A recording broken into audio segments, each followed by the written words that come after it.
Hey y'all, welcome to For the Fans, where tonight we are going to talk about this crazy, interesting episode of Big Brother, where we saw a story knit together. And we're going to break it all down and talk about all of this mess because it is a whole ass mess. So, Sheldon, Mike, how you guys doing tonight? I'm confused because and my hair shows it because it's a mess. But I was expecting to see a very different show tonight than what I got, based on what everybody has been telling me through the world of Twitter. In fact, I don't use Twitter, but people have been sending me Twitter things. And so I don't know what I actually just saw and how much of it was real. Or I don't know what's going on. We're going to talk about this, I'm sure. But I'm not sure what I just saw. Other than that, I'm great. Good. Mike? Yeah, personally doing well. Game wise, yeah, I mean, same sort of thing as Sheldon. It seems like there's like two different narratives going on in the Big Brother house. I will say that, and people may hate me for this, but I will say that I do like the cast. I think there are a lot of likable people in that game. Sue me, but we'll get into all that. And there's also people that I don't like, but as a whole, I like this cast so far. I think this could be a messy, good season. So we'll dive in. Like, I like to stay as optimistic as possible for as long as possible. And, it's hard whenever this is, a game that is on 24 hours, even though we only get 3 edited hours a week, it's 24/7 for 80 some odd days. And people do things and they may not be the best of things. It's interesting. And so obviously there is a lot going on the feeds that we're not necessarily getting in the episode. So what we're going to do tonight is we're going to talk about the edited episode that we got. And then after we talk about that, we'll talk a little bit about the feeds and maybe the inconsistencies that we're seeing. And we'll go. Mike, do you watch feeds? Do I watch the feeds? Yeah. I don't watch the feeds all the time. I do follow on Twitter. I'm like a fake feed lover. But I do know what's going on like at all times from Twitter. But I don't necessarily sit there for hours a day with 5 computer screens watching. Kiley, do you watch the feeds? Yes. Okay, well, the two of you are going to teach me something because I do not watch the Twitter. I do not watch the feeds. And all I've seen is like Entertainment Tonight having the articles written about how horrible what's been going on. And that's not what I saw tonight on the episode. And I got no clue who to believe anymore. Yeah. I mean, you have to believe what you see, and, they can't edit something together. They are taking whatever they can to edit what is happening, that the narrative is being put out there. But, the feeds bring receipts. So let's dig into the episode. And then, like I said, at the end, we'll talk about the feeds and maybe try to clear some things up. I don't know, y'all. It's a confusing time to be alive. So this episode starts off, taking off after the nomination ceremony. We get Daniel talking about, hey, my target is Michael because he is a super fan and there's only enough room for one super fan on this season. Do y'all think this is a term that's thrown around too loosely? Yeah, look, based on some of the things that Daniel has said in the shows, I don't think he is as much of a super fan as Michael is. Right. So first of all, I think Daniel calling himself a super fan without actually understanding how deep Michael is in super fandom is actually a super fan. Who's actually a super fan. I think that's really, really interesting and actually telling about Daniel. I also think Daniel's game thus far, wanting to win that first HOH, like there are things that he's doing that makes very little sense to me, and things that a super fan would just not do. So I don't know. Like, I think that fine, say that, but I must also admit that if you're in a game and you think you're a super fan, why don't you go find the other super fan and work with him Bingo. or her? Bingo. Doesn't that Find you somebody that knows the game possibility? in and outs. You know, you want someone that you're gonna be able to bounce ideas off of. Like, that doesn't have to be your enemy. No. Yeah, I was gonna say the same exact thing. I think that Daniel, for being a super fan, unlike Michael, is extremely impressionable. A super fan is set in their ways. 9 times out of 10 has an entire game plan going into that house. Twists come up, they have to change it up. That's what a super fan does, though. Daniel seems like he's just going in there, and anybody can tell him anything at any moment. And if you're the last person to tell him something, he's going to make an impulsive decision, which is not indicative of what a super fan normally looks like. Now, Michael, like you hear Michael speak to people, Michael is so strategic about every single thing he does. We'll get into one of the conversations he had that I really liked, but Daniel is just not bringing the super fan thing. And immediately to say he's a super fan, I want him out. You at least need to process the fact that you might want to work with this guy, right? Yeah, I mean, I also think there are ties between them that are automatic ties. They're both super fans, connection. They're both gay, connection. They're like there's things about them that could automatically create something that could bring them together. And what he's saying is, let's actually not jump on that little thing that might be able to connect us, and let's just toss it out. It's a waste. Yeah, I mean, it's very interesting. You know, we talked preseason about like, should you win the first HOH? Should you not? I'm on team win the first HOH. It can really set you up well for the duration of the game. The past few seasons, Frenchie aside, have been proof of that.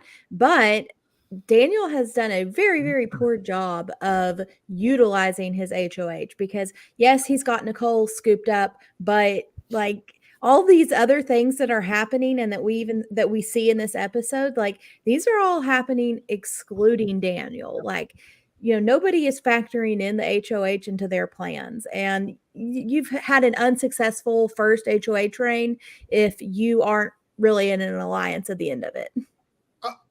So I agree. The alternative way to look at it is, how do I get the least blood on my hands? But if that's the way you look at it, you don't win HOH. Like that's how you get the least blood on your hands. So I just don't get it. Yeah, that's like the double-edged sword of the first HOH. If you play it well, you can put yourself in an amazing position. If you play it poorly, you are probably screwed. So it's really a matter of like, do you want to win the first HOH? How much of a risk taker are you? That's what it comes down to. And I don't think that he's screwed himself. I just don't think that I think he's irrelevant almost to like the dynamics of the house. Just so much stuff has happened without him, but you know, he kind of should have been like the center of, you know, like the nucleus to, you know, I was a science teacher in my former life. And so, you know, that's a science term, the center, the nucleus. But yeah. And we'll talk about this later. Monty basically gets in there and dictates everything to him. Yeah. And he's like, you know, like that goes back to what Mike said. Like basically, if you're the last one that's in his ear, that's kind of where he's going to go. All right. Let's get into some of this stuff with Taylor. So we get this clip of her trying on her outfits, and without going too far into the feeds and going down the rabbit hole, apparently maybe some of her outfits arrived late. And so she's getting them, and it's like, oh, hey, something fun to do. Like you're trapped in the house. There's nothing to do. She's going to try on her outfits. I don't understand the arrived late outfit business. Like, is she a celebrity? Like I don't get that at all. Like, I mean, like her luggage was lost. I don't know. Oh, type situation. Okay. Like literally, I think it was delivered to the house. They were in quarantine for weeks. So this luggage lost business doesn't make sense to me either. However, it's a fun thing to do. Why it's not? A fun thing to do. A fashion it's show. A normal thing to do. Yeah. Like it's a normal girl thing to like try on your outfits and for the other girls to comment and and awe over you. not when the other girls in the room are jealous as heck at your body, at your skills, at your beauty. That's the problem. And I have to say, and I don't want to shit on Taylor, but that's where Taylor may have thought that she was trying to do this with her friends. But sadly, she is not perceived that way by the other ladies in the house. She's actually perceived a little bit, as we saw in the last episode, as an outsider, as somebody who's not part of the group. And they sort of feel like she's not a girl's girl. I don't even know what the hell that means, but she's not a girl's girl, evidently. And so by her actually doing that, she was re-solidifying the preconceived notions that the gals already had and gave Paloma fire. Yeah, so what Taylor doesn't realize is that she is living Mean Girls, and she's not living, hey, these are people that want to get to know me. And, something very, very innocent is being in, and they're feeding into her, like, oh my gosh, like, Miss Big Brother, you look so good. Oh, that's so sparkly. And it's like, I also want to say, maybe I'm jumping the gun just a little bit, but like Paloma saying that Taylor has no self-awareness and just doesn't know how people are perceiving her, all this stuff. I agree, but I think that Paloma's really pushing it. Also, while trying to mask, I'm jealous. I wish I was her. I wish, no offense, Paloma, if you ever watch this, I wish the men were approaching me like they're approaching Taylor. So instead of saying all of those things and hinting, she also has no self-awareness. She's taking the self-awareness thing and trying to cover all her bases with just that. And it's coming off really jealous, insecure. We're not dumb. Sorry, Paloma. We see through it. And I do feel bad for Taylor in this situation, but it's a game. How old is Paloma? What's that? She's the youngest on the cast. She's 22 years old. No, I would have never guessed. Never would have guessed it. Yeah. Well, she's just extremely, extremely jealous of Taylor. And it's hard to watch. It's cringy. This is without also like going into the feeds world. Go in.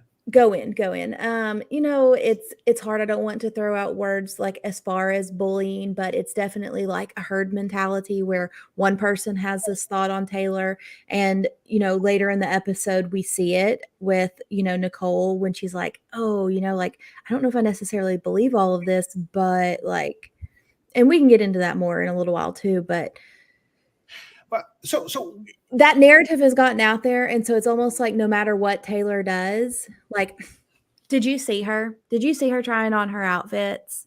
Mm-hmm. She can't win for losing. She donated to charity. Are you kidding me?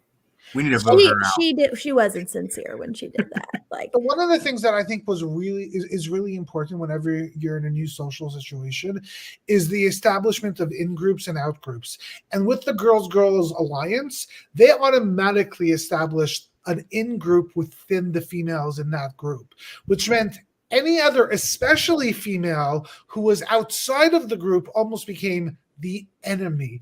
And so we see it here that even though Paloma was being petty and Paloma was being jealous, the rest of them actually jumped on board with her because they're like, yeah, she's not one of ours. She's not in our tribe. She's not part of our people. So yeah, Paloma is. So I'm going to jump on board with whatever Paloma's saying.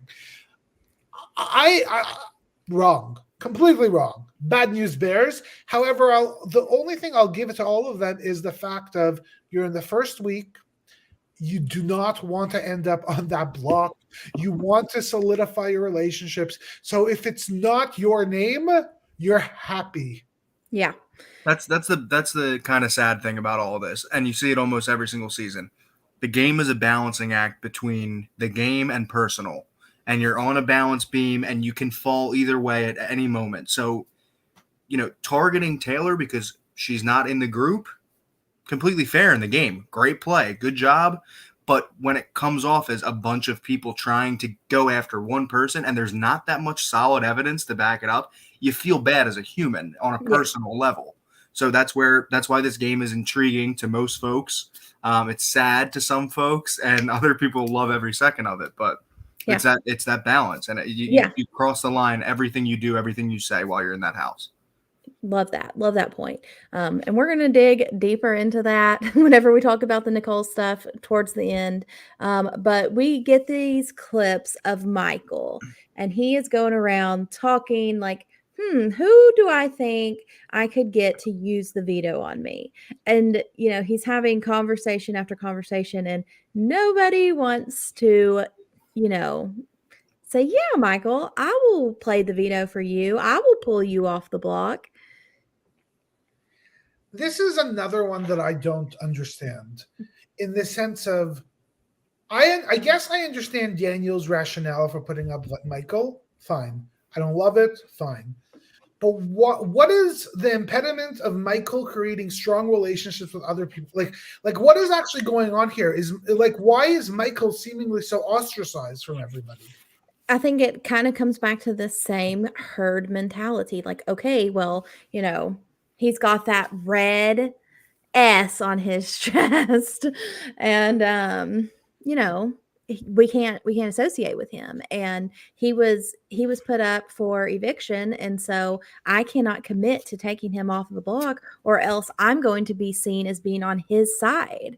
And that's really what it comes down to is, he's kind of been ostracized, and so you're on the outside too. Like, you, Terrence, Taylor, y'all are the bad people. We can't talk to you, we can't associate with you, we can't be willing to work with you because you have been deemed an outsider. But it's also, I think, strategically silly, because what you're saying, when somebody comes up to you and says that, they are putting out a grape leaf, a leaf, what is it called? An olive branch. Olive branch, a grape leaf. A grape leaf. Grape leaf. and I'm old. Canadians, man. They're putting up that grape leaf, and you have an opportunity in that moment to solidify something. You could even say, look, pick me. I'm telling you, I'm not good at competitions. I won't do well. But pick me, and if I win, I will do whatever you can lie after. Who the hell cares? Right, exactly. Be like, yes, absolutely. I would love to play. I would love to have this opportunity to work with you. And if he does pick you and you don't want to win and you don't want that blood on your hands, don't win the competition. It's very simple. I thought of it as like a great opportunity to get in with Michael if he does win and stay. But I do understand where all of the players weighed it and said that the risk was higher than the reward. Chances are, well, for one, that none of them actually want to win, because then they have to put their money where their mouth is if they agree. So chances are Michael isn't going to win.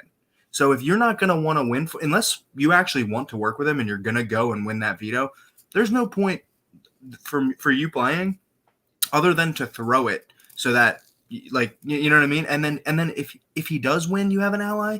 But if he doesn't win, he goes home, he's going to throw out a bunch of stuff while he's on his way out. And one of those things might be, hey, just so you guys know, I know I'm going home, but just so you guys know, not everything is how it seems. Sheldon actually played that veto for me. He told me to pick him.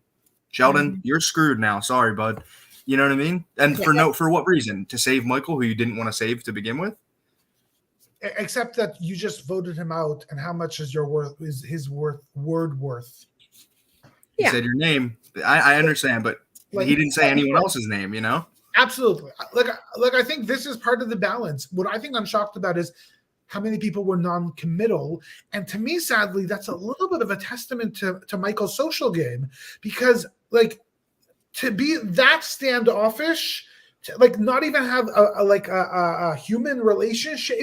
They were awkward conversations. It was weird. It was, I don't know how to talk to you as a human. Yeah, it was odd. It kind of gives the vibes of like in David versus Goliath when Oh, we lost Kiley. Oh no. Well, I was going to just make a point while we're getting Kiley back. I like the way that Michael presented it, and I like how graceful he was in defeat with all of it. Like, there was one moment, I forget exactly who he was talking to. I think it might have been Indy, but he said, and I don't want to put you in any position where you're uncomfortable. And she said, yeah, I just don't think I would want to be in it. And that's okay. And he reassured her and stuff like that. My mind would go, I can't trust this guy because I actually think he's a great talker.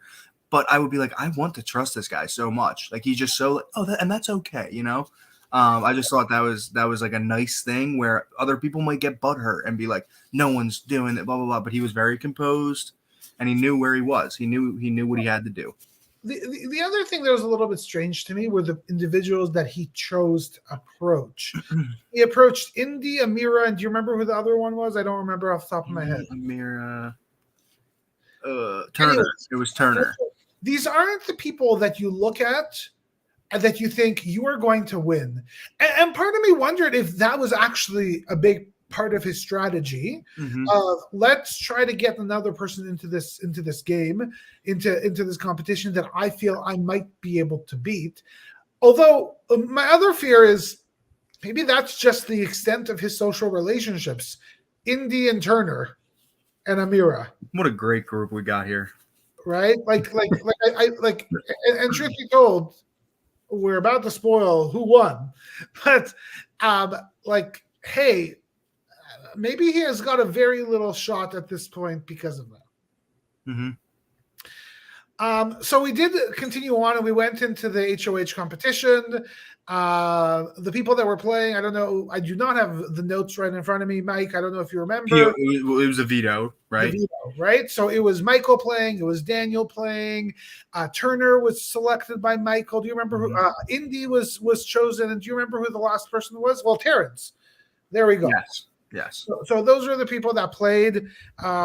And basically their competition were these duels on these horses, and they had to hook in multiple rounds these rings against around their long swords. First off, what did you think of this competition? I just want to know who is behind these things. I didn't mind the competition. I thought it was actually kind of fun to watch. And the way they set it, I like the setup more than the actual comp. I like whoever gets the most points in 3 rounds. It didn't seem like they were trying to get them in and out quick. They actually gave them kind of a long time to get the game down and give themselves a chance. So yeah, I mean, I like the game, but whoever is behind these games, I want to know, kind of what they're smoking and where they get it from, so to speak. I thought it was a lot of fun, and I was watching it thinking, I really want to try this. Yeah. This seems like fun. So it was a really fun competition, and drum roll, please. Who do you think won?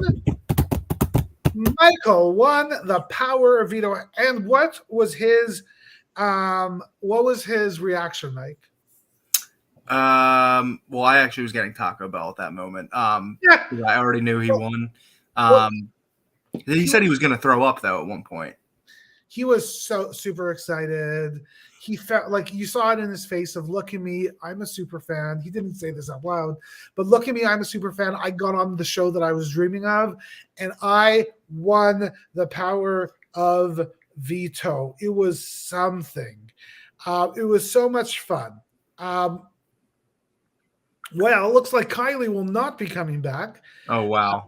Sadly, because her power is out in Texas. So it'll just be the two of us for the rest of the show, which is just fine. Oh, my God. Yeah.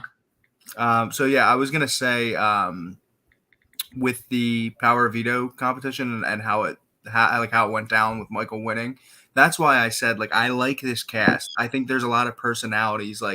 Michael winning was cool because we're starting to get to know Michael a little bit more. So you might be rooting for him to win. You might not be. Either way, it's an interesting competition. And the fact that the first target of the season pulled themselves off, if that's any foreshadowing for the rest of the season, this is going to be a good season, in my opinion. Yes. So. Well, we're about to see what happens. But after the veto, obviously, Daniel not too happy, not at all happy that he has to take somebody off the block. He says this is the worst case scenario. I always laugh when players say that because it's like, well, no, there's a lot of worse things in the world that can happen. But I guess within the confines of the game and being HOH, worst thing that can happen to you. And we start seeing conversations happening. And we see this initial conversation where there's a bunch of girls, they're having a talk. I believe Brittany was there. I believe Paloma was there for sure. I don't remember who else. And they're sort of talking about the boys. And then Taylor walks into the room and says, "Hey, like, what are you talking about?" And Mike, what happened next? Do you remember? Well, Paloma kind of prodded Taylor a little bit and saying, you're really close with the guys. We're kind of concerned about, what might be going on with the guys. And we want some information from you. And Taylor says, oh, I wish I had information. I have no idea what's going on. Now, Paloma takes this as, I don't want to work with you. When in reality, just because Taylor plays pool with the guys doesn't mean she knows their whole entire game plan on a silver platter. Yeah, this is week 1. And nobody's just going to, I don't care how close I am to anyone. And I don't care what Taylor does or what she wears. I'm not telling her my game plan week 1. So for Paloma to just assume that because they're close, like seemingly as like friends, she would have all this dirt and also be able to spill it is a little bit of a far stretch in my opinion. But Paloma takes this as Taylor is a snake. She's withholding information. And again, I hear the crawling out of my cage. Jealousy. Yeah, so it's crazy. And then right after this conversation, Taylor goes where? Straight to the boys. She goes straight to Monty, which I have to say, they were in the bathroom looking at the mirror. And at first I was like, oh my God, look at this beautiful couple. And then Taylor says, do you know what Paloma just said? You know what the girls just said? They think that I'm with you and we're all tight and all of these things are going to happen. And Monty is there saying, ooh. And Taylor says, yeah, you should go talk to Paloma. So Monty goes to talk to Paloma. And Taylor's there telling Monty the truth of the conversation. And Monty goes to talk to Paloma, closes the door in that little room with that sliding door, which I love, by the way. It's such a cool little addition to the house. And kind of confronts Paloma, basically saying, oh, you're out targeting these two guys. You're out targeting guys. Paloma gets super defensive, saying, no, look at what, and basically, turns the tables and starts to accuse Taylor that this is Taylor making up a lie, doing all these crazy things. Anything else, Mike? Well, I mean, I just want to say that, like, this did happen. So Taylor's actually telling the truth, but by Paloma's acting skills, if I was in the game, I probably would believe that Taylor just made this up, especially if I'm close like Monty and Paloma seem to be. Monty would be like, why would Paloma do that? And look at how distraught this girl is right now that this lie is being formed around her, when in reality, it's not a lie. And honestly, something that stood out to me, like very scary, it seems like Paloma, like when she gets caught in a lie and she starts lying to get out of it, it seems like she convinces herself that she is right.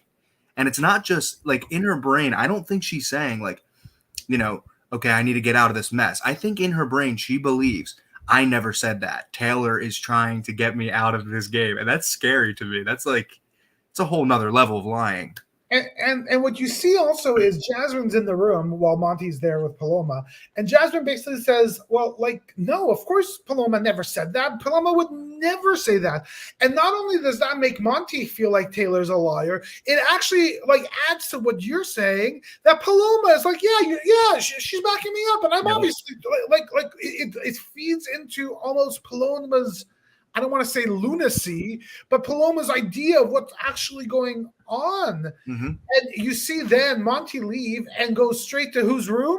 The HOH. Monty goes to the HOH room, sits down and says, look at what's going on. Taylor's doing this. Taylor's doing that. I never wanted to go for somebody in my community, but I think that for the betterment of the house, and you'll have the entire house's support, we need to get rid of Taylor. We need to get rid of Taylor. Mm-hmm. And here we have Kiley back. Kiley, wow. Do you know where we are, Kiley? I do. I was following along. This is more surprising than Michael winning the veto. Welcome back, Kiley. Yeah. It was very, very rude because it cut me off when I was trying to make a really good point. And I did not get to contribute to my favorite part of this whole episode. And that was WWJD, what would Janelle do? Yep, I wrote that down too. I have a tattoo. What would Janelle do? Yeah. In reality, it means Jesus, but we can do that. I love this though. Like this is what a super fan does. A super fan walks around and says WWJD, not what would Jesus do, but what would Janelle do? Could you tell us a little bit about like what Jesus have or we Janelle? missed something? No. Have we missed something in this Taylor back and forth? Like I feel like something just doesn't make sense to me in all of this. Well, I mean, once again, we're gonna get into the feeds, but no, like I feel like the editors have taken any little straw that they can, and it's the same straws that they're trying, the house guests are using to try to justify what they're doing to Taylor. They're taking that and they're trying to say, okay, this is why. This is, like they're taking, these 2 or 3 comments that maybe can be read out of context, like, oh, hey, Taylor is not very aware of what she says and how she comes across. And they're taking these little things and they're having to make this narrative of like, this is why Taylor is such a target and why she has to go. And so, no, nobody's missing anything. It's just not there. So, all right. So there's we're talking about Monty going up to Daniel, and he straight throws Taylor under the bus. Like, listen, Taylor came to me and told me that Paloma is going to target guys. Does no one ever stop to think, like, if Taylor is going to throw somebody under the bus, why is she going to choose somebody that's backstage and cannot be nominated? Also, these are two guys talking about a girl who came to them to tell them, truth or lie, that another girl was targeting guys. I would believe, as a guy, that the girl who told me that does not want to target guys. I would not want to target her. I'd be like, whether she's lying or not. Even if you want to work with Paloma, and isn't this just information you take and you put in your back pocket, like, okay, I'm going to keep my eye on her. And if I'm in Monty's position, I'm not saying anything to anybody. Maybe if I have like one really, really close ally, I'm like, oh, hey, we may need to watch Paloma, or maybe Taylor's lying, but something is happening here and we need to keep our eye on it. But, information is currency, and they give it away like they're Robin Hood. So, Kiley, like, I don't want to stand up for them. It's also week 1. Nobody has hurt anybody yet. So they know somebody needs to go. They know it's not going to be Michael. My assumption is they don't really have a reason yet for Terrence to go either. So if somebody goes up, they would certainly rather be Taylor than Monty or anybody else. So I think that is the only rationale that I can have, but it also seems so faulty because the benefit of a Taylor in the house is, to me, much stronger than her leaving. Right. I mean, that's the thing that really is also weird about this situation, is that it's not necessarily like all of this, everybody's in an uproar about everything going on in the house right now. It's not even that Taylor is like a great player. Not to be mean, but I would love to play the game with Taylor at this very moment because I don't think Taylor would beat me. Sorry. Like, just saying, just not trying to be cocky, but just from what I've seen so far, she's not really playing the game a whole lot. I don't think she's anybody's favorite player because of the game. It's the way she's being treated that is making her become, you know what I mean? Yeah. Let me just say one observation from just watching the episode tonight about Taylor, and she kind of said it out loud, but I think Taylor is an introvert, and I think Taylor doesn't open up very easily, and I think Taylor's probably extremely guarded, and part of me wonders, and it's not to put a blame on Taylor for not being able to make friends, but sometimes as somebody who's an introvert myself, it actually, like, you don't put me in a room with 16 people and I'm the loudest person in the room. That's not what happens.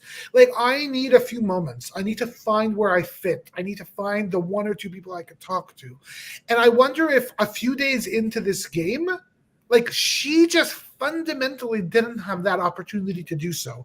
And she Yeah. was already thrown under the bus. And, I mean, not to, oh, poor Taylor, but, she's obviously people are going to have preconceived notions of her. Like, she's a beauty queen and, she's probably stuck up and, they're going to, and so she's fighting against that too, along with any other preconceived notions that might come with her. And so she's fighting a stereotype and some of it too. Like, she probably like, okay, my dresses came in and they're encouraging me to try them on. And she may not even want to in that moment of like, hey, I don't want to flaunt my beauty or whatever. I've got to kind of downplay it a little bit. Like, she's just in a lose-lose situation no matter what she does. But while Monty is up in the HOH room talking to Daniel, Nicole is also in there. And Nicole is like, I mean, should we like put a question mark by this at all? Like, maybe this isn't exactly. I have to say something about this scene. So I watched this episode of Big Brother in a very strange manner. I watched it using closed captions. I had 0 ounce of audio. There was something wrong with my stream. So I had a very weird thing where I was reading, but I was always also watching body language. Mm-hmm. And the one person tonight that actually stood out to me in this entire episode was Nicole. Nicole is obviously extremely smart. She's also extremely intuitive. And I think she made this decision today not to say anything, just to give the house what they want. But I'm going to make a prediction here. This woman is going to be around for a long ass time. She knows what she's doing. She gets this game. I just wish she gives herself permission to be the boss that she is, because she felt it. Mm-hmm. And so, like, I wrote down in my notes, morals versus game. And I think that is a very underlying theme of the season to this point so far. And you do, and, Mike, you were hitting on this at the beginning.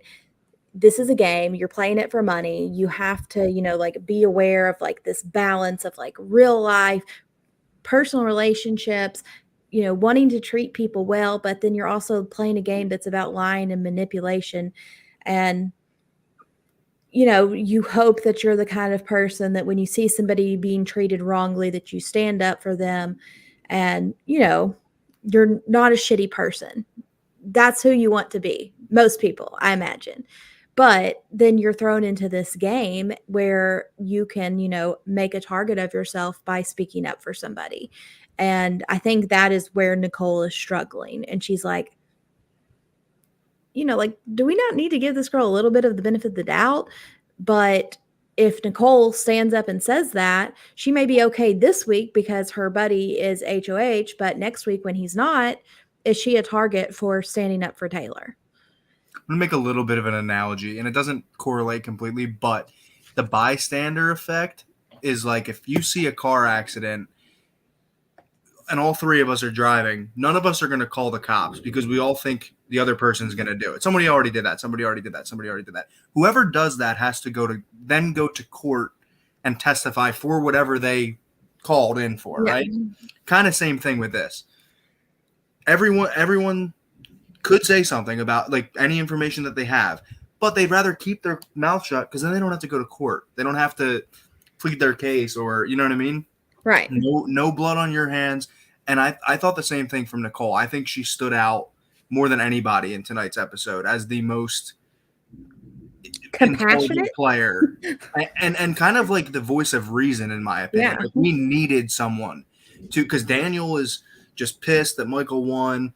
Paloma's going after Taylor. Taylor's upset. Like everybody else is kind of just in the middle, whatever. And then Nicole's like, no, I see this. I see what's going on. I'm not going to say anything, but I just want to let you at home know that I do see this and I'm not letting it fool me, sort of thing. And I love that. Yeah. And I mean, this is something that happens all the time on Big Brother. It does seem to be especially bad this season, especially targeted towards Taylor. We saw it in 22 whenever some Memphis Christmas Nicole Franzel were mocking Ian and like, his rocking, which, he rocks because he's autistic. It's a STEM.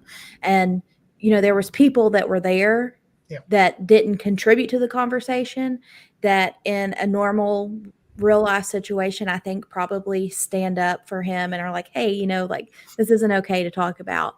And we see it all the time. And I don't have an answer for you because I would hope that in that situation that I would speak up, but I'm being dead ass honest that, I don't know. I don't know if in that scenario what I would do. Yeah. And look, there's a lot on the line because you have a game that you're playing. You're on television. You're a couple days into a game, so you're actually trying to create social relationships. So you don't know if you do stand up for a second what that means for you long term. There's so many different variables. This isn't real life, sadly. Like maybe in your real life, if you would see this at the grocery store, Kiley, you would absolutely 100% say it. And the truth is, I wish I was powerful and strong enough to say it while I was in the Big Brother house as well. But I don't know how scared I would be. I don't know how paranoid I would be. Yeah. Like, I have never been, a 1 in 16 chance of winning $750,000 before. And I'm not excusing it.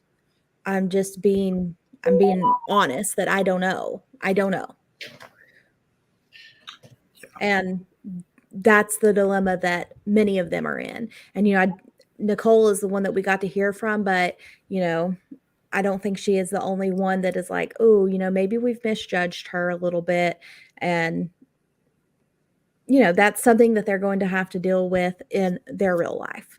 So I think it's also important to point out that more so than a lot of other seasons, maybe all seasons that I've seen, this season is a season of if you slip up at all, like we saw it tonight, that wasn't a big deal by any means. 2 players were caught in something that might have been a lie, and one of them, may pay for it. I don't think we got there yet.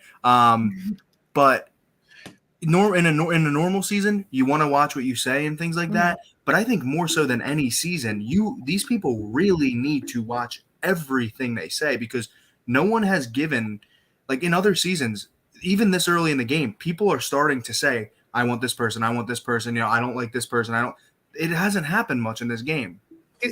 Is this, I have no evidence to suggest that there's a lot of recruits here. I assume that they are. But is that the impact of having too many recruits and not enough fans? Not enough people to truly understand the game and what the ramifications are. So people are just terrified to say anything. Yeah, I think that is it. And why Big Brother continues to want a cast of, pretty people or influencers, I do not understand. I do not understand why we can't just move past people that want to be there, that want to play the game. We've got a group of, 4 or 5 of 16. You know what I mean? But okay. Take Mike, take Kiley. Like these are players that are people that are going to go into that house and play this game. All right. So you too. We get Taylor going to Daniel to talk, and Taylor's telling us like, hey, I feel pretty good with Daniel. I think we've got a pretty good connection. I'm able to talk to him. And this is another conversation that's very, very awkward from the jump. And, when you feel good with somebody and you basically point blank are like, hey, are people saying my name? He's like, oh, well, maybe it's been thrown out once or twice, but I'm not going to say by who. You need to know, he's not riding with me. Again, the superfan thing comes up in my head immediately when this conversation happens. He says in a confessional and I know some of it could be theatrics for the TV, for entertainment, but he says, when she asked me this question, I felt on the spot and I did not know how to respond. How is he shocked that everyone in the house is not going to ask, am I going to be on the block tomorrow? Everyone probably asked him that question. But when the person who he might be targeting asks him, he freezes. That's not a super fan. He should be processing that all day. What am I going to say to Taylor? What am I telling other people to say to Taylor? Not Taylor comes up to me, oh shit, I never thought we'd have this conversation. There's 16 players in the house. She's gonna come up there. Especially with shit going on, people get vibes. She's probably already on the fence and a little weary. Yeah. You need to make her feel the most comfortable. This should have been, you should have thought about this yesterday for hours. Mm-hmm. Her body language to me was also, it was a little apprehensive and rigid. Mm-hmm. And I don't know, like part of me actually thinks that might be the pageant world of you're always sort of prim and proper. But that body language, I think it makes it hard to read her. Yeah. Like, I think it really makes it hard. So, and this probably has very little to do with this conversation with Daniel, but I was just sort of thinking about this. Like, I think I don't want to say that it's hard to make a relationship with Taylor, but I'm worried that it might be true. Like when you are so like prim and proper and perfect, like it's hard, like it's almost like I don't want to be friends with perfect. Yeah. Well, it's hard. I think that I don't remember if I was on here or whenever y'all were talking about it or if it was anyways. You know, she mentions like that she is kind of closed off and that she's been this way her whole life. And so I think that she probably has to like, you know, she has to be the beauty queen. She's got to be on. She's got to hit things whenever she's performing, but whenever she's not and she's just Taylor, you know, she's not this overly confident, you know, knock you off your feet, but she's also won Miss Congeniality at like Miss USA. So I mean, this is a girl that is nice and she cares about people and she's genuine, and it just may take her, you know, 2 weeks to open up, but in a game that's, you know, only 80 something days, 2 weeks is too long. Well, I also have to say that the fact that it used to be the first week is about 10 days in the Big Brother house. Yeah. Now 1 week, right? And so she didn't actually have the time. I wonder if she would have had those extra few days, it would have in fact helped her. But I have to say my favorite view tonight of Taylor was when she was in the diary room without any makeup on and was real. Like that's somebody I could be friends with. Yeah. And I mean, I think that's probably her the majority of the time, but her more than anybody, she's perceived as one thing, and she's a contrast, you know, she's a beauty queen, she's Miss Michigan, she's Miss Congeniality, but then she's also, you know, Taylor, the girl that wants to hang out with her friends in her sweats. And well, if you think about X from last season, sorry Mike, like he did not come out there and be the super intellectual, super athletic guy that he actually is in real life. Like he was extremely self-aware of what people will think of him. So he toned all of those things down, right? And I am a little bit weary that she just doesn't have that self-awareness of herself. And this may not be the game for her. That's what I was gonna say. It's kind of a shame because like we're going back to like the introvert extrovert thing. An extrovert can go in and say, like X, like you said, he can see everything going on, sort of thing. An introvert, what are you going to? And I'm not an introvert by any means. You guys know me, but if I was, and knowing introverts, being friends with a ton of introverts, what is your defense mechanism against anxiety? What is your you go in a corner? Go in a corner, but what are you gonna do when you can't? What are you gonna do when you have to go to people? You're gonna do what you know. Yeah. Taylor, for the majority of her life, has been in pageants. She has answered questions hoping to gain the love and support of fans and things like that. So if I was an introvert and I'm backed into a corner, I'm going to be a bartender. I'm going to be like, what can I get you today? I'm Mike. Nice to meet you. I'm going to take care of you all day because that's what I know how to do. Yeah. Taylor, unfortunately, feels uncomfortable, and she's doing what she knows how to do, what she's done for a long time. But to some people, especially the women in the house, I'm going to say it again, Paloma, it makes them very, very jealous because it does come off as there is nothing wrong with this girl. She is trying to put us all to shame because she's so perfect. And it stinks, but, you know, just flip us back and forth and it'll be all right. And I have to say that like, I feel really bad for Taylor because I think Kiley's right. If we would have had 2 weeks, I think she would have found her way and I think she would have been fine. That isn't also to say that what Paloma has actually done is quite it's horrible. Like, it is Mean Girl. It is self-conscious, jealous, discomfort, retaliation. Like, it's Wow. really bad. That would get 1 million retweets on Twitter right now. You just went viral. Well, I did. Yeah, so it's rough. So we get Taylor breaking down, we see her crying, and like, this is sad, and this happened on the feeds, and nobody comforted her. I mean, she's alone. But we go into the veto ceremony, and Michael reminds them once again, hey, there's this backstage twist. Paloma, Alyssa, Brittany, y'all are backstage. You cannot be renominated, but you still might go home. And, okay, drives that in and pulls himself off the block. Daniel, you need to name a replacement. Shocker of all shockers, it is Taylor. And then the audacity of Daniel. I mean, Paloma, Mean Girl, but I wanted to full on reach through the TV screen and punch Daniel in the face. Taylor, maybe you can take this time to apologize to some people for all of the things that you've done. And I was like, what a condescending prick. For something that you think is true. You don't even know. You weren't even involved in it, Daniel. It's a shame. So, take the gift on the golden platter of, hey, everybody wants Taylor. I'm going to nominate her. And even you could even say that, like, Taylor, I personally don't have any issues with you, kind of like he says, but the house seems to kind of have some grievances. So, I'm going to go with what the house wants. You're on the block. Okay. But then for him to stab her, like through the heart, you need to apologize for what you've done.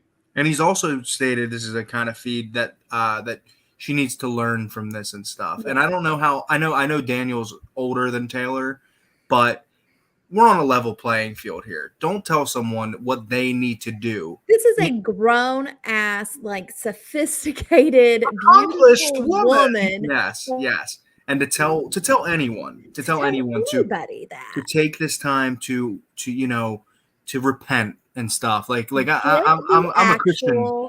I'm a Catholic boy, but don't tell me to go repent in the Big Brother house. So, what I guess my thing. So yeah, that was horrible. Like, and the thing is, he said it because he could get away with it, because for whatever reason, as we've already discussed, the house is actually on board with this idea. Like, everybody's thinking the same way except for Taylor. So he could get away with it in the house, by the way. Outside of the house, not so much. But what I guess I am a little bit confused about is there are adults in the room. Nicole is there. Terrence is there. Why have they not said anything?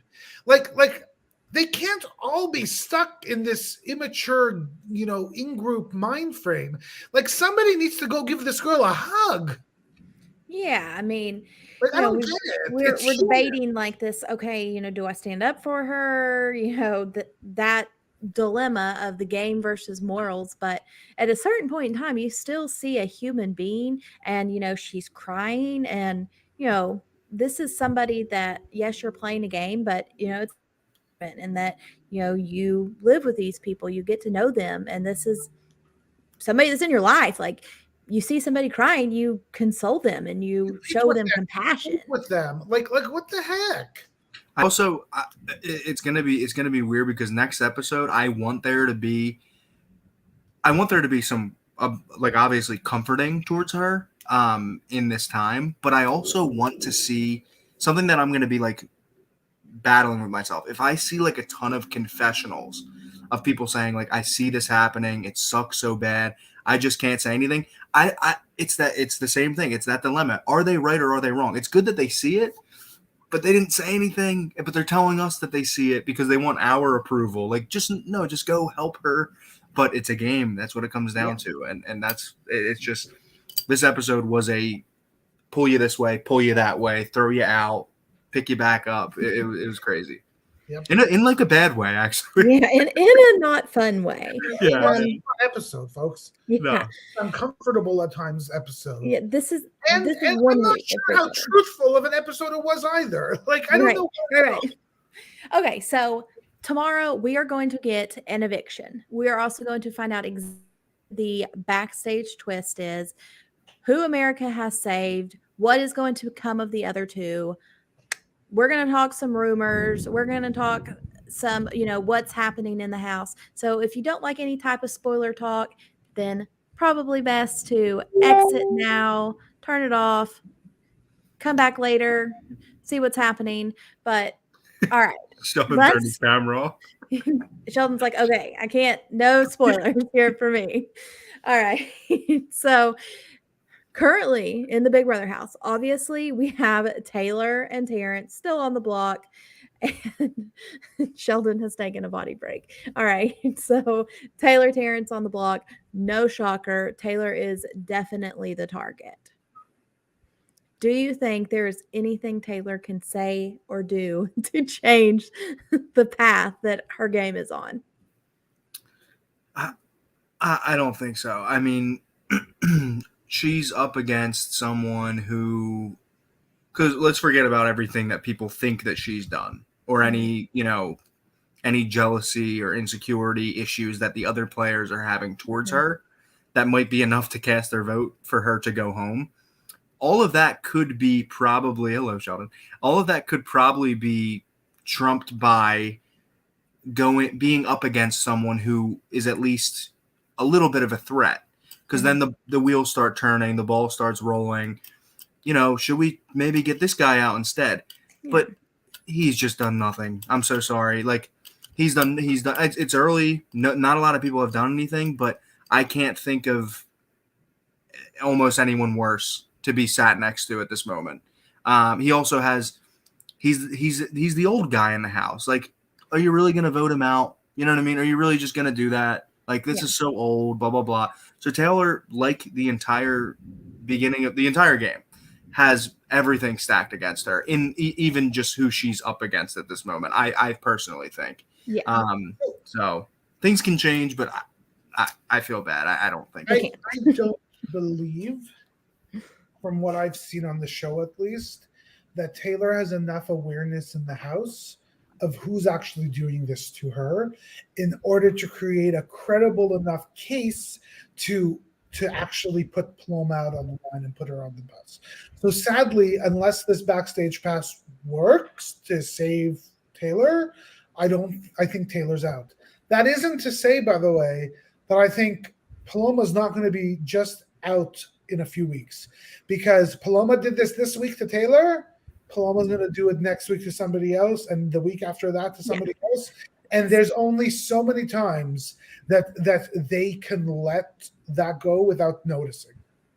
Before it becomes you.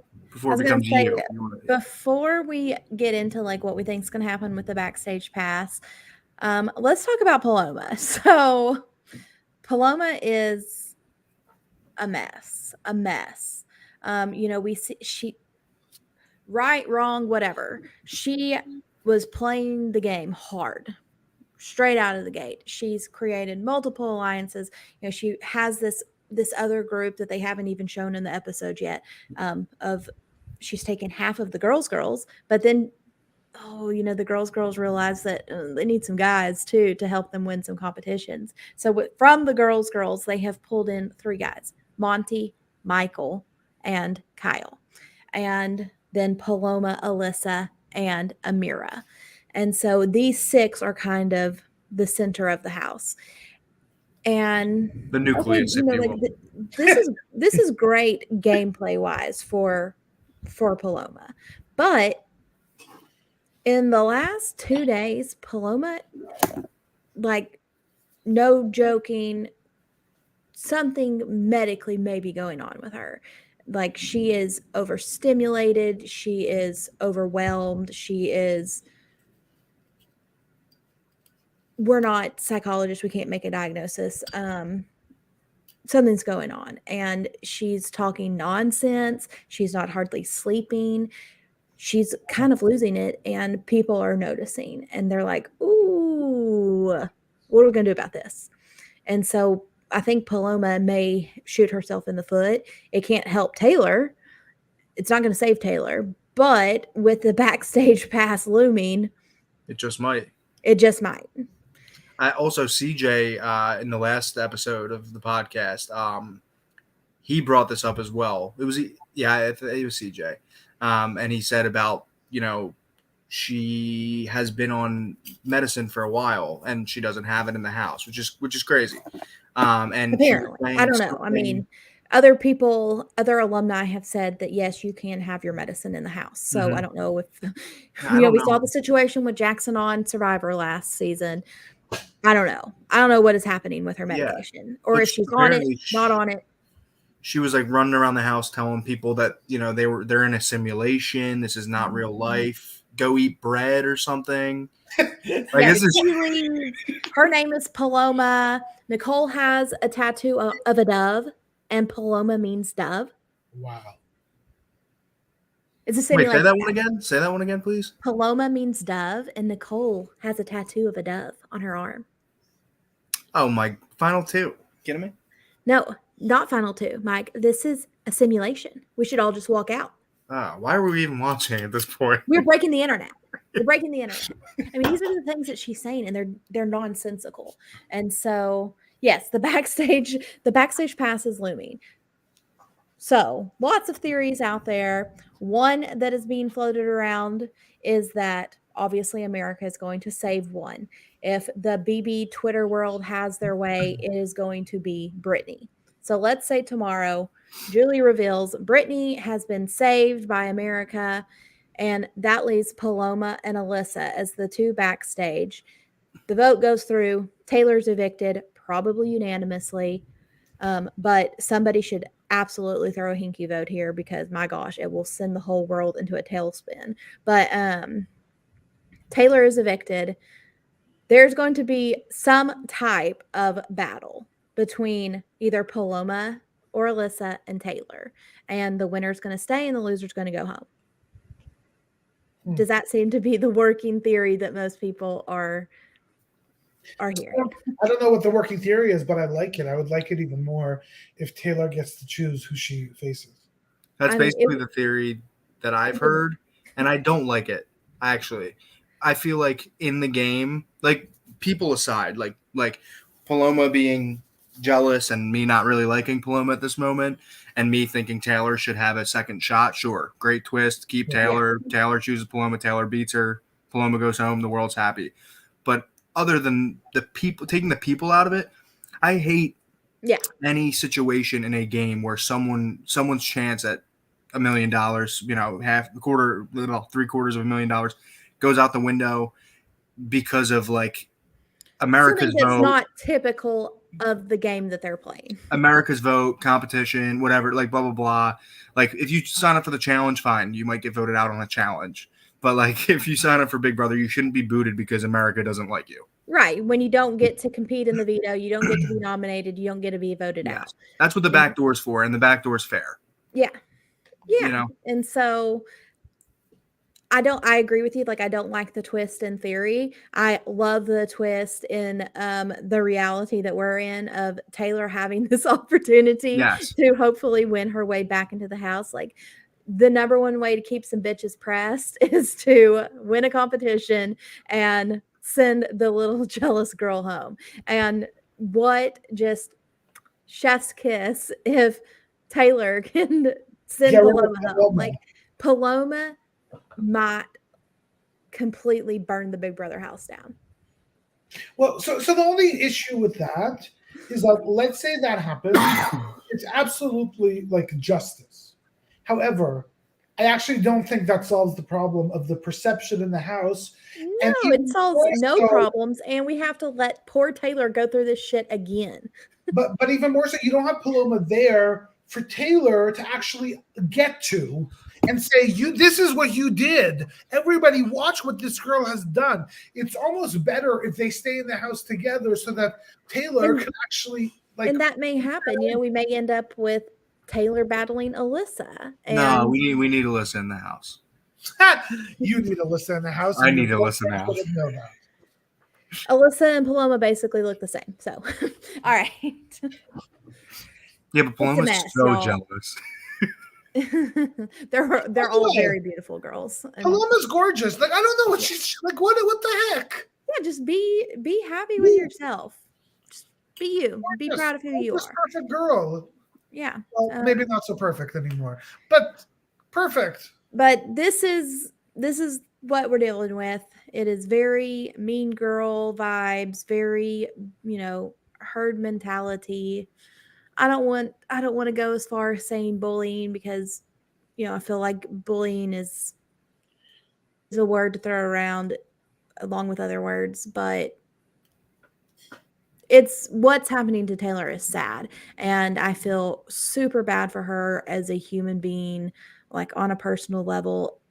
And so like whatever happens tomorrow, I want her, I want her to have this redemption chance, but it's not going to happen this season for her. I don't feel like she's going to be able to change the perceptions that people have of her. And so honestly, like for her mental health, and it's probably best if she leaves tomorrow. And maybe Big Brother can bring her back in another season and let her have another chance with some different people. I don't know. In like the I want revenge for her aspect, I want her to send Paloma's ass packing tomorrow. Don't you think that she's far more of a Survivor player? I don't know. I do. I don't know. Maybe she doesn't have that. I mean, she's obviously a competitor, but maybe she doesn't have that killer instinct in a competition like this. Maybe that's just not in her.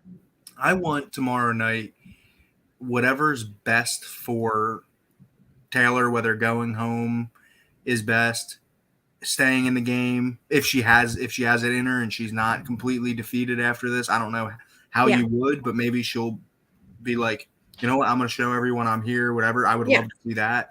Whatever's best for her. And on the flip side, if Paloma's not going to win the game, I want Paloma in there as long as possible. Not to be mean, Right. but if she's going a little crazy, obviously medical stuff aside, if she's just going crazy because of the game, I want her in there and get like third place or something just to really, So I was just thinking about, imagine Taylor leaves and she goes out into the real world and she sees all of this like Twitter stuff, and like that must be hard as heck. Like to go out in the world where there is literally thousands of people talking about you, millions of people probably talking about you and your treatment, and the fact that she didn't completely understand what was going on, like she'll feel bamboozled and like she's going to feel bamboozled, but then she's going to have so much support. I mean, there is not a person out here that is anti-Taylor. Literally nobody. Everybody is supportive of her, is against the herd mentality that is happening, and she's going to come out loved. And so Mike, I think you said it perfectly, like whatever is best for her mentally, that's what I want to happen tomorrow. If she can turn it around, then I would freaking love it. Like I'd love nothing more. And if it's too much for her, then I hope that she's just able to go home. She's also my winner's pick. So mine too. Let's go. I was gonna say, Kiley, to like piggyback on what you said too. I think that's why there's so much animosity like towards this season already, because normally if someone was being treated like this in the game and they had done at least something, just a little bit of some shady whatever, said something the wrong way, that's the thing. I think that's why there is so much like chaos going on in the Big Brother world right now, because Taylor actually has not done anything anyone can really say that has been purposely rude, obnoxious, trying to make other people jealous. Nothing. So whereas in other seasons you could be rooting for someone and want them to stay in the game and want what's best for them, and they may get a ton of fans and stuff like that, they at least did a little bit. Taylor's done nothing wrong. So that's why it's like we are in a very divided world right now, and Taylor has brought the world together, at least the Taylor Big may Brother be like world. what we needed right now. Yeah, Taylor is what the world needs, because she is bringing us all together against these other people. Yeah. So let me ask something that is going to be probably bad, but I'll ask it anyways. I agree Taylor has done nothing wrong. Has Taylor done anything right, though? No, Well, not necessarily. Well, in not doing anything wrong, she's been nice to people, open, like That's not know. But she hasn't, no, as a Big Brother player, she hasn't necessarily No. played this great of a game where it's like, oh my gosh, she has been just done dirty. Mhm. That's That's where what I'm I'm getting saying. at. Like, I'm not even trying to like come to her defense as a Big Brother player. Like, Yes. I don't know. Like, this just may not be it for her. Yeah. She may not be a good Big Brother player. She may not be a good Survivor player, but she seems like a good person. So let's, That's why if she like I said earlier, if she middle gets finger to voted the out, haters. she gets voted out, I will not be hashtagging robbed. I mean, Yeah. she hasn't done anything game Right. related to tell me that she's going to be a competitor this season. But as far as like we've said, personal things like that, like you feel bad for her. It is sad. But if we want the best players in the house, maybe Taylor is the best to go home. Maybe that's controversial to say. I haven't seen her play the game yet. So yeah, I don't think she's done Right. anything I don't good think in she's the had an game. opportunity to, because literally since the feeds have turned on, 3 hours after move-in, she's been up against it. You know what I mean? The girls have I been don't get targeting it. her from not day one, hour one. Mhm. You're a woman. Could you explain? Like, I don't get it. Like, why? I mean, I am a woman. I identify as a woman, but I am not a typical woman in that I don't do like the petty bullshit. Like, if I like you, I like you. If I don't like you, I don't like you. And I don't bullshit reasons. Just, I'm straightforward. That's who I am. And You like me and Micah, please? no. She's honest. She's backing up her claim. In my experience with women, Yes.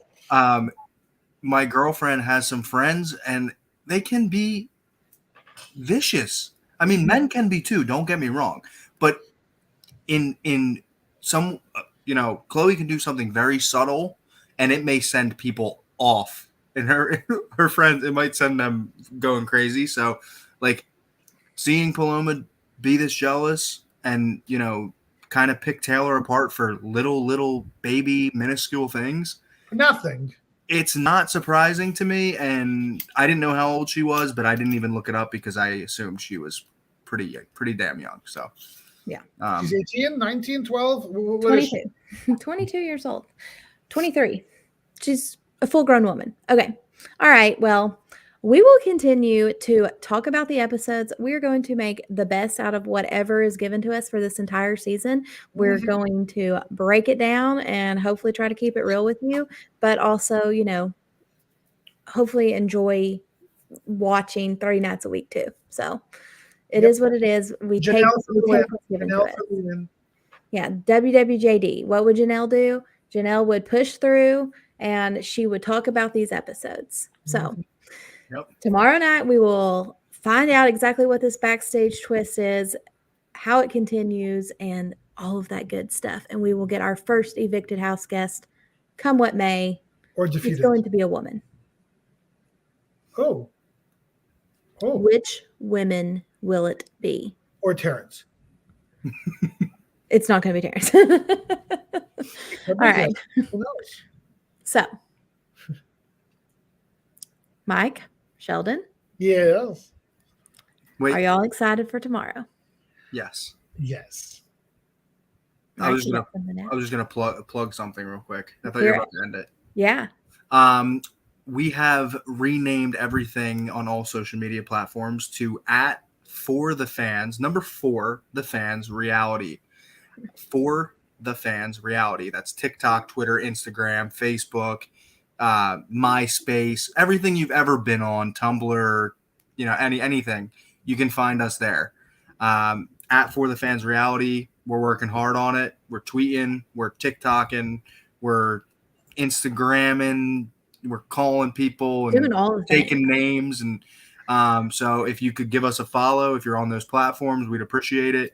And we won't let you down as far as the content we put out. So yeah, thank you. And also, we are still doing our giveaway. Once we have reached 250 subscribers, we will be giving away our Power of Veto necklace autographed by a former Big Brother player. And once I have it in hand, I will reveal to y'all who it is signed by. And if anybody wants to get in touch with me, you can reach me directly at For the Fans Reality. It's the greatest place to reach me at. Check me out there. All right. And so we will be back live tomorrow after the eviction, talk about all the craziness that happens and any craziness that has happened today on the feeds. We're gonna break it all down. And then directly following that broadcast, Kevin and I will be live to talk about tonight's episode of The Challenge USA. So make sure you stick around for that. So much. How could you watch this in entirety and not turn on the feeds right after? I don't know how. Like, I'm getting ready for it right now. Let's do it. All right. We will see you guys tomorrow. Bye.